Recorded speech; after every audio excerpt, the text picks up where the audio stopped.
Hello and welcome back once again to your own channel Judicious. आज के session में हमारा टॉपिक है सेंटेंस इम्प्रूवमेंट। आइए देखते हैं सेंटेंस इम्प्रूवमेंट आखिर है क्या। ये एक टेक्निक है, एक डिवाइस है जिसके थ्रू हम किसी भी सेंटेंस के अंदर अगर कोई कमी है, कोई फ्लॉ है, कोई एरर है, उसको हम रिमूव करना सीखते हैं। इस टेक्निक के थ्रू, इस डिवाइस के थ्रू हम सेंटेंस को इम्प्रूव करते हैं, उसको एक एरर फ्री यानी मिस्टेक फ्री फॉर्म देकर ग्रामर के रूल्स के हिसाब से। सेंटेंस इंप्रूवमेंट अगर आपको सीखना है तो आप आसानी से इस चीज को सीख सकते हैं एमसीक्यूज यानी मल्टीपल ऑब्जेक्टिव टाइप क्वेश्चंस को प्रैक्टिस करके। वही हम इस सेशन में भी करने वाले हैं। तो हम स्टार्ट करेंगे सेंटेंस इंप्रूवमेंट की एक एक्सरसाइज जिसके अंदर कुछ क्वेश्चंस होंगे। अब डायरेक्शंस क्या है उनको अटेम्प्ट करने के। आपकी स्क्रीन पर अब 25 क्वेश्चंस आएंगे और उसके अंदर 4 ऑप्शंस होंगे, ए, बी, सी और डी, जिसके अंदर कुछ फ्रेजेस होंगे और एक क्वेश्चन होगा जिसके अंदर कुछ अंडरलाइंड पार्ट होगा। अब आपको उस अंडरलाइंड पार्ट को रिमूव कर कर उसकी जगह पर ऑप्शन ए वाला फ्रेज आएगा, बी वाला, सी वाला या फिर डी वाला, वो सेलेक्ट करना है ग्रामर के हिसाब से और उस सेंटेंस को मीनिंगफुल बनाने के पर्पज से। जरूरी नहीं है कि वो अंडरलाइन पार्ट गलत ही हो सकता है वो अंडरलाइन पार्ट ठीक भी हो। ऐसी सिचुएशन में आपको नो करेक्शन रिक्वायर्ड वाला ऑप्शन अगर वहां पर है उसको चूज करना पड़ेगा। आइए शुरू करते हैं पहले क्वेश्चन से।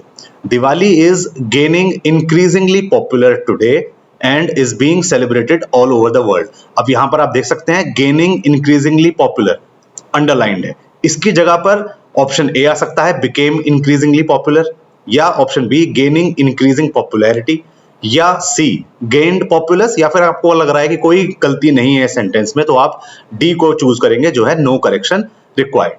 इसका सही आंसर है option number B gaining increasing popularity. ये इसका करेक्ट आंसर है। अंडरलाइन पार्ट की जगह ऑप्शन बी वाला फ्रेज आएगा। नेक्स्ट क्वेश्चन देखते हैं। You will lose your deposit if you will cancel the order. Will cancel underlined है, इसकी जगह पर कैंसल्ड, कैंसिल, शैल कैंसिल या फिर नो करेक्शन रिक्वायर्ड। आप देख सकते हैं यू विल लूज, एक बार विल आ चुका है सेंटेंस में और दोबारा विल कैंसिल दी ऑर्डर, तो ये इनकरेक्ट लग रहा है, इसलिए विल कैंसिल की जगह सिर्फ कैंसिल आएगा। इसका ऑप्शन है सही, option number B is the right answer. Question number 3 देखते हैं। The drought preceding winter has played spoil sport with regard to the sowing of winter crops such as wheat, pulses and oil seeds. Options हैं A playing spoil sport, B are being playing spoil sports, C has been spoiled या फिर D no correction required. मेरे हिसाब से ये sentence बिल्कुल ठीक है, इसमें कोई भी करेक्शन की जरूरत नहीं है, इसलिए option D is the right answer. Moving ahead, question number 4। Evidence indicates that businesses are holding off on investment as they await clearly about this country's future relationship with the European Union. Options क्या है? Option A, they wait for clarity. Option B, clearly waiting. Option C, they are waiting clearly या फिर D, no correction required. अब यहां पर businesses को clarity चाहिए उस कंट्री के फ्यूचर रिलेशनशिप के बारे में, तो क्लैरिटी वर्ड सिर्फ ऑप्शन नंबर ए में आ रहा है, तो इसलिए इसका सही आंसर है ऑप्शन नंबर ए। आगे देखते हैं क्वेश्चन नंबर 5।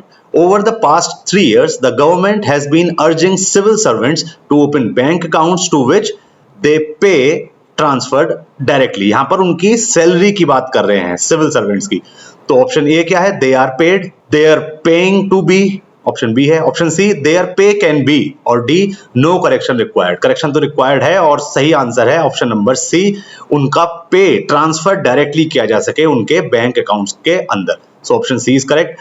आगे चलते हैं क्वेश्चन नंबर 6। न्यूली क्रिएटेड ये अंडरलाइंड है। Vaccine from scratch is a huge undertaking but in the case of Ebola several vaccines were already on the shelf thanks to the work of the army.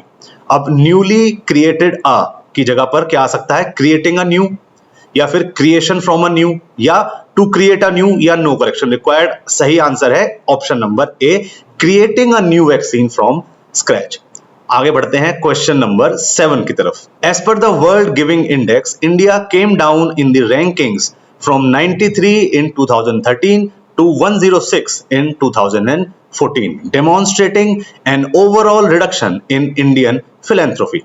Options क्या है? A, that reducing overall, B, how to reduce overall, C, if there is overall a reduction, और D, no correction required। मेरे हिसाब से sentence बिल्कुल ठीक है और इसमें कोई भी करेक्शन की रिक्वायरमेंट यहाँ पर नहीं है। सही आंसर आ जाएगा ऑप्शन नंबर डी। आगे बढ़ते हैं और देखते हैं next question, that is question number 8. The company has been testing self-driving cars on the roads of the capital for months and will soon begin offering customers request chances rides in one. गलती तो है, पक्का समझ में आ गया है क्या है, इसकी जगह पर क्या आना चाहिए देखते हैं. Option A a chance request, option B to request chance, option C a chance to request, या फिर ऑप्शन डी. मेरे ख्याल से ऑप्शन सी बिल्कुल सही आंसर है. Chance to request rides in one is the correct answer. Question number 9. China's economy grew at its lowest pace in a quarter of a century last year. Raised expectations. गलती यहां पर समझ में आ रही है, गलती तो पक्का है, raised नहीं आएगा. Raised expectations of a further devaluation of the yuan, जो उनकी करेंसी है. Rising expectation, raising expectations, expectations rose या no correction required. सही आंसर है option number B, raising expectations. Next question, that is question number 10. As global growth slows down, people look towards innovation in technology to get it back on track. Options आपके सामने है, backed on track, back up with tracks, tracing back with, या फिर D no correction required. मेरे हिसाब से sentence बिल्कुल ठीक है, कोई भी करेक्शन की यहां पर जरूरत नहीं है. आगे देखते हैं question number 11. We operates in, गलती साफ साफ समझ में आ रही है, we operates in business and societal environments that are complex, dynamic and uncertain. We operating on नहीं आएगा, वी ऑपरेट्स ऑन नहीं आएगा, ऑपरेट इन. तो सही आंसर है option number C, we operate in. हम ऐसे बिजनेस एनवायरनमेंट में ऑपरेट करते हैं, बिजनेस एनवायरनमेंट पर ऑपरेट करते हैं ऐसा हम नहीं बोलते, तो इसलिए ऑपरेट इन यहां पर करेक्ट आंसर है. Question number 12. According to research, ethnically diverse teams could been less productive than more homogeneous teams. Could been less की जगह आ सकता है can being least, could least, can be less. Option C is the correct answer. Can be less, वो less productive हो सकती है homogeneous teams के comparison में. Question number 13. During the recession, many companies will be forced to lay off workers. Have the forced to, be forced into, forcibly have. कोई correction की requirement यहाँ पर नहीं है. सही option है option number D. Question number 14 देखते हैं. She wanted nothing else expecting to sleep after a stressful day at work. Options क्या है? Option A nothing but, option B anything else unless, option C nothing else then, और option D no correction required. इसको simple और short words में अगर हम इसका answer देखें तो वो होगा option A nothing but to sleep after a stressful day at work. Question number 15. Ramesh took charge of the project within a few days of having appointed. Having an appointment, being appointed, after being appointed, या no correction required. सही answer है option number C, after being appointed. Question number 16 देखते हैं. It is difficult to work with her because she is one of those persons who think she is always right. Think they are always thinks she is always thinking they are, या फिर no correction required. Correction तो बिल्कुल चाहिए, required है यहाँ पर, मगर कैसे, कौन सा करेक्शन है वो हम देख लेते हैं.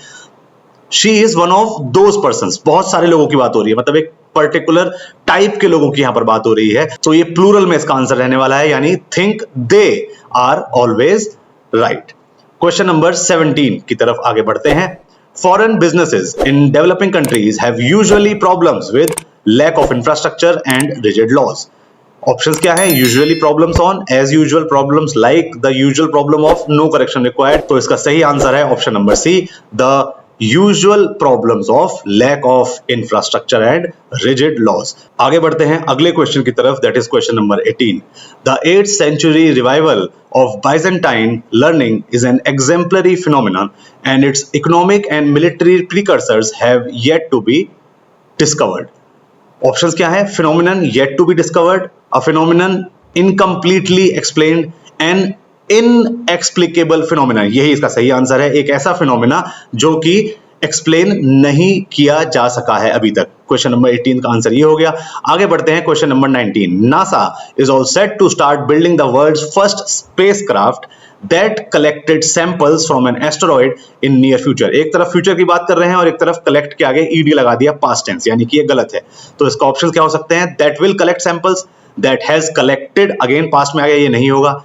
Option see that will have collected, फिर दोबारा से पास्ट आ गया, तो इसका सही है option number A, that will collect samples from an asteroid in near future. यहां पर फ्यूचर की बात हो रही है तो ईडी तो बिल्कुल भी नहीं आएगा. A nation that had been once tried to kill him was the first to embrace him. Options क्या है? Had once been trying to, had once tried to, या once had been tried to. Option B यहां पर correct answer है question number 20 का। Next देखते हैं question number 21। Had he known more about the policies of the company he might not have accepted the offer. Options क्या है?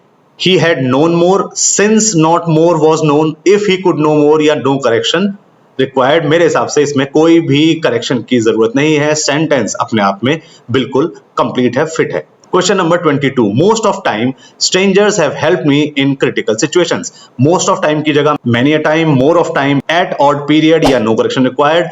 इसमें आएगा option number A, many a time is the correct answer. Question number 23 को देखते हैं। The reality is that India needs a strong, efficient and competitive aviation sector.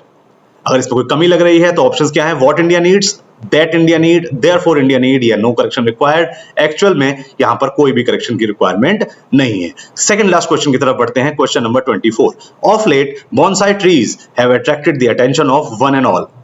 One and all की जगह क्या आ सकता है? Some and all, many and all, everyone and all, या नो करेक्शन रिक्वायर्ड। कोई भी करेक्शन की रिक्वायरमेंट नहीं है, वन एंड ऑल बिल्कुल सही है।